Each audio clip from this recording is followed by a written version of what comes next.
Good morning from the heart, December 2nd. John the Baptist example. We're going to talk about John today. And the verse is John 1, verse 6. There was a man sent from God whose name was John. The birth of John the Baptist had been foretold by prophets, and an angel was sent to notify Zacharias of the event. The heavenly messenger expressly enjoined upon the father to bring up the child with strictly temperate habits. John did not feel strong enough to stand the great pressure of temptation he would meet in mingling with society. He feared his character would be molded according to the prevailing customs of the Jews, and he chose to separate himself from the world and make the wilderness his home.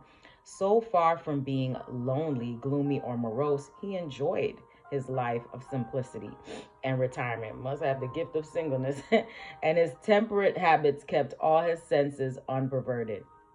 John had a special work to do for God. He was to deal with the sins and follies of the people. In order to be fitted for this important public work, he must qualify himself in private by seeking heavenly knowledge.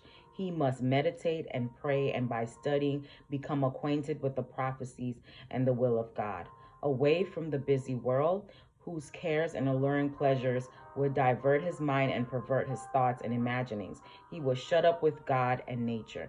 By his strictly temperate habits, he secured to himself physical, mental, and moral health.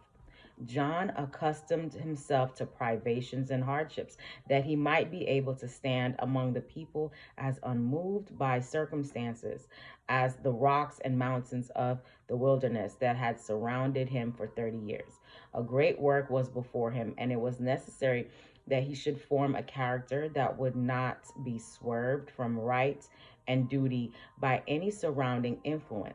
John was an example to people in these last days to whom have been committed important and solemn truths.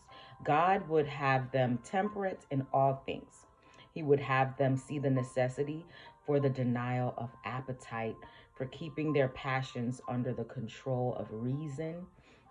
This is necessary that they may have mental strength and clearness to discern between right and wrong, between truth and error. There is work for everyone to do in the vineyard of the Lord, and he would have them fit themselves to act a useful part. I hope you have a great day today. Live from the heart.